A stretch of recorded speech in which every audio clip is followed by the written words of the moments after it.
টানা বৃষ্টিতে মুহুরী নদীর বাঁধ ভেঙে তলিয়ে গেছে ফেনীর ফুলগাজী ও পরশুরাম এবং দাগনভূঞা উপজেলার অন্তত 50টির বেশি গ্রাম।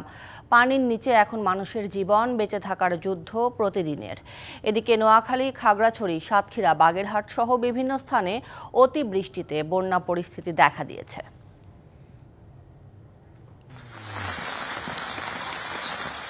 বৃষ্টির পানি ধরে রাখার চ্যালেঞ্জটা হাড়ে হাড়ে টের পাচ্ছেন পানিবন্দী মানুষগুলো। টিউবওয়েল তলিয়ে যাওয়ায় দেখা দিয়েছে সুপেয় পানির সংকট। বেঁচে থাকার তাগিদে ঘরের সব বালতি, ড্রাম, এমনকি বোতল দিয়েও বৃষ্টির পানি ধরে রাখছেন তারা।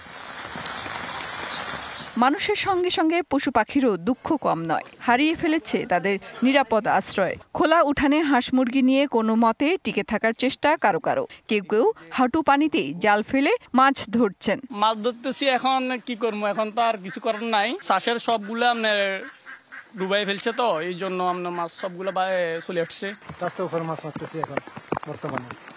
কালকে পানি কম ছিল, আজকে বাড়তি হয়েছে পানি।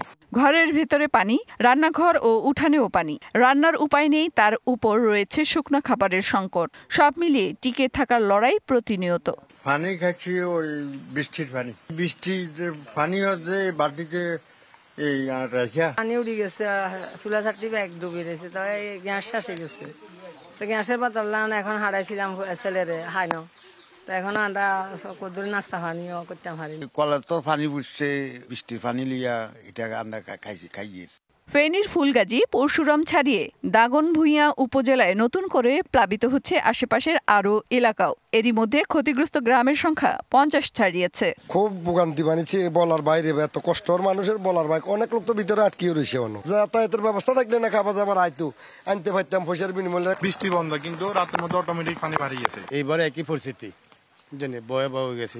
বৃষ্টি হলে পানি দ্রুত বেড়ে যাবে। জীবন বাঁচাতে প্রকৃতির সঙ্গে যুদ্ধ। স্থানীয়দের দাবি, দ্রুত ত্রাণ আর পানি নিষ্কাশনের ব্যবস্থা না হলে দুর্ভোগ বাড়বে আরও।